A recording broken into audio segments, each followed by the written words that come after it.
حال ہی میں سوئٹزرلینڈ کے فوجی جہاز کے ذریعے مائیکل کو زیورچ پہنچایا گیا تھا، جہاں امریکہ کے ایک سینئر اہلکار نے ان کا استقبال کیا۔ صدر ٹرمپ نے اپنے ایک ٹویٹ میں کہا کہ انہوں نے مائیکل وائٹ سے فون پر گفتگو کی ہے، جو ایران سے رہائی پانے کے بعد زیورچ میں موجود ہیں۔ ان کے بقول وہ امریکہ کے طیارے میں بیٹھ کر واپس اپنے گھر آ رہے ہیں۔ مائیکل وائٹ کو رہا کرنے پر صدر ٹرمپ نے ایران کا شکریہ ادا کیا اور کہا کہ تہران نے ثابت کیا ہے کہ اس سے معاہدہ ہو سکتا ہے۔ تاہم صدر ٹرمپ نے ایران سے کسی معاہدے کی وضاحت نہیں کی۔ امریکہ نے حال ہی میں 2 ایرانی باشندوں کو رہا کیا ہے، ان میں ڈاکٹر ماجد طاہری اور ایک سائنسداں سائرس اصغری شامل ہیں۔ اصغری تعلیمی ادارے پر امریکہ گئے تھے اور انہیں تجارتی راز چرانے کے الزام میں سن 2016 میں گرفتار کیا گیا تھا۔ قیدیوں کے اس تبادلے پر ایران کے وزیر خارجہ جواد ظریف نے اپنے ایک ٹویٹ میں کہا ہے کہ ڈاکٹر ماجد طاہری اور مائیکل وائٹ جلد اپنے اہل خانہ سے ملیں گے اور پروفیسر سائرس اصغری منگل کو اپنے خاندان سے مل چکے ہیں۔ امریکہ اور ایران کے درمیان قیدیوں کے اس تبادلے پر جواد ظریف نے کہا کہ ایران کے ان تمام قیدیوں کو واپس آنا چاہیے جو امریکہ میں یا امریکہ کی ایما پر کہیں اور یرغمال بنائے گئے ہیں۔ افغانستان کے زابل صوبے میں عہدیداروں نے بتایا ہے کہ شہر صفا ضلع میں طالبان نے گھات لگا کر حملہ کیا ہے، جس میں کم از کم 15 افغان پولیس اہلکار جاں بحق ہو گئے ہیں۔ زابل کے گورنر کے ایک ترجمان گل اسلام سیال نے وائس آف امریکہ کو بتایا کہ کابل قندھار شاہراہ پر پولیس کے امدادی قافلے پر طالبان نے چھپ کر حملہ کیا۔ ان کا کہنا تھا کہ یہ دستہ پولیس کی مدد کے لیے جا رہا تھا۔ اس کے علاوہ طالبان کے خلاف فضائی کارروائی بھی کی گئی ہے۔ ذرائع نے بتایا کہ 12 طالبان جنگجو بھی لڑائی میں ہلاک ہوئے ہیں۔ طالبان نے اس حملے پر کوئی تبصرہ نہیں کیا ہے۔ اور پشاور میں ہمارے نمائندے شمیم شاہد نے بتایا ہے کہ افغانستان سے ملحقہ قبائلی ضلع شمالی وزیرستان میں گھات لگا کر قتل کے واقعات میں تیزی دیکھنے میں آ رہی ہے۔ گھات لگا کر قتل کے تازہ ترین واقعے میں یونیورسٹی آف لاہور کے ایک طالب علم کو میر علی قصبے کے نواحی گاؤں میں نامعلوم افراد نے گولیاں مار کر قتل کر دیا۔ ایک روز قبل اس پنوام تحصیل میں ایک سرکردہ قبائلی رہنما کو بھی نامعلوم افراد نے قتل کر دیا تھا۔ شمالی وزیرستان کے علاوہ دیگر قبائلی علاقوں میں بھی تشدد، دہشت گردی اور گھات لگا کر قتل کی وارداتیں تواتر سے ہو رہی ہیں، جبکہ جنوبی وزیرستان میں امن کمیٹی کو دیے گئے اختیارات سے سیاسی جماعتوں کے کارکن خفا دکھائی دیتے ہیں۔ پاکستان میں 24 گھنٹوں میں کورونا وائرس کے مزید 68 مریض چل بسے ہیں، جس کے بعد کل اموات 1838 ہو گئی ہیں۔ پاکستان میں مریضوں کی تعداد 86,657 تک پہنچ گئی ہے، جن میں سے 31,000 سے زیادہ صحت یاب ہو چکے ہیں۔ لاہور کے پبلک پارکس کو آج سے عوام کے لیے کھول دیا گیا ہے۔ بھارت میں کورونا کے مثبت کیسز کی تعداد میں مسلسل اضافہ ہو رہا ہے۔ سرکاری اعداد و شمار کے مطابق بھارت میں 2,26,770 افراد میں کورونا وائرس کی تشخیص ہو چکی ہے، جبکہ اس وبا سے ہلاکتوں کی تعداد 6,348 تک پہنچ گئی ہے۔ سعودی عرب کے تمام مساجد میں آج سے جمعے کے اجتماعات ہوئے۔ دنیا بھر میں 65 لاکھ سے زائد کیسز اور 3,85,000 سے زائد اموات ہو چکی ہیں۔ پاکستان کی وزارت خارجہ کے دفتر نے بتایا ہے کہ کورونا وائرس کے باعث لاک ڈاؤن کے دوران 51,000 پاکستانیوں کو وطن واپس لایا گیا ہے، جبکہ 92,000 سے زیادہ ابھی بھی واپسی کے منتظر ہیں۔ کورونا وائرس پھیلنے کے بعد سے بیرون ممالک میں 339 پاکستانی وفات پا چکے ہیں۔ ان میں سے 55 افراد خلیجی ممالک بشمول سعودی عرب اور متحدہ عرب امارات میں فوت ہوئے ہیں۔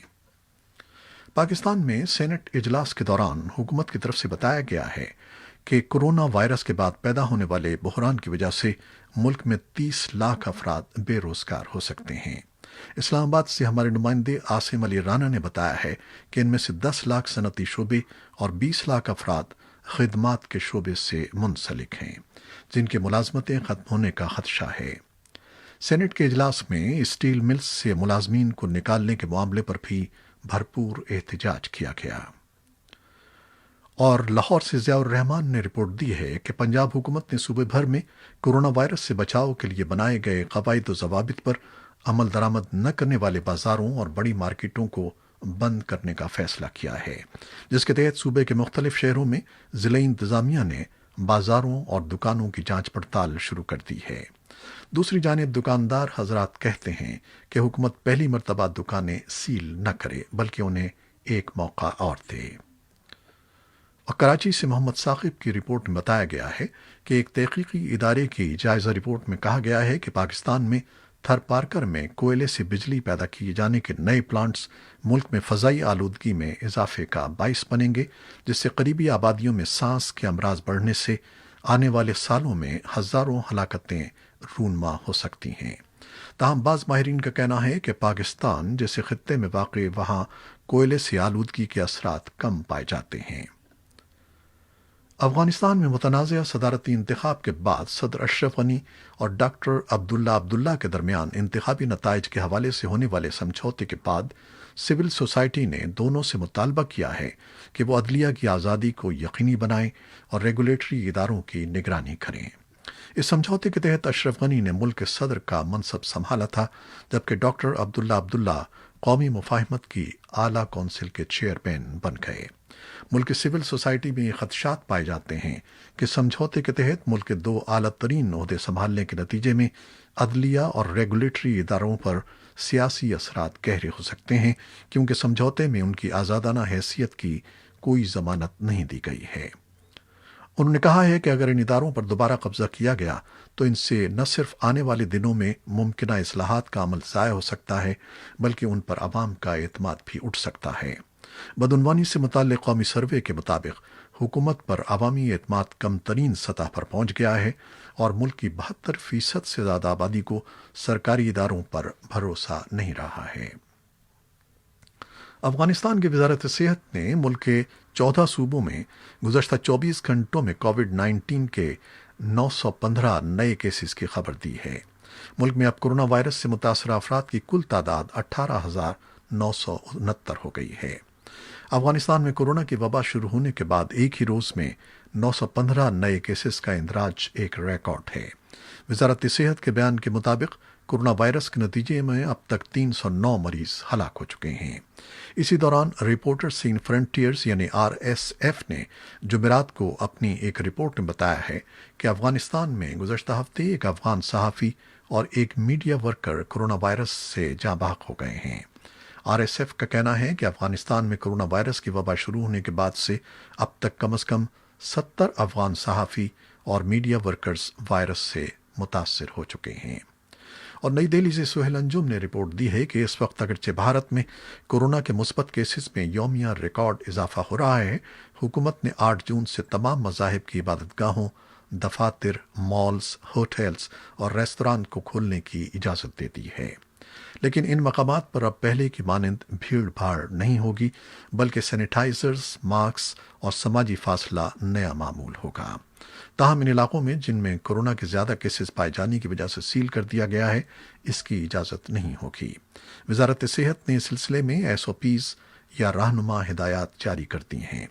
اس اعلان کے بعد تمام مذاہب کی عبادت گاہوں کے ذمہ داروں کی جانب سے خصوصی انتظامات کیے جا رہے ہیں۔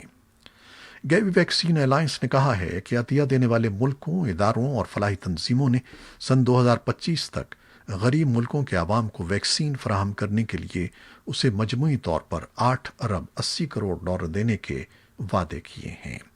یہ وعدے لندن میں منعقدہ اجلاس میں کیے گئے، جس کے لیے منتظمین نے 7 ارب 40 کروڑ ڈالر کا ہدف مقرر کیا تھا۔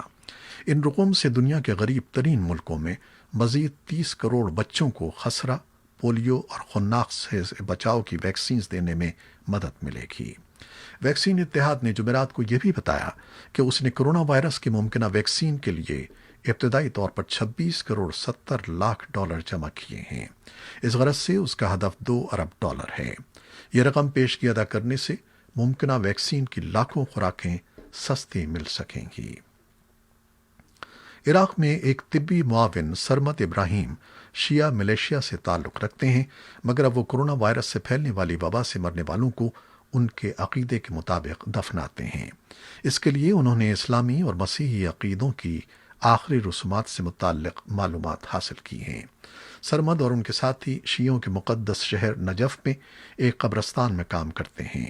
یہ قبرستان ان لوگوں کے لیے وقف ہے جو کرونا وائرس سے جاں بحق ہوتے ہیں۔ عراق میں اس وائرس سے پھیلنے والی وبا سے فروری سے اب تک 200 سے زیادہ افراد وفات پا چکے ہیں۔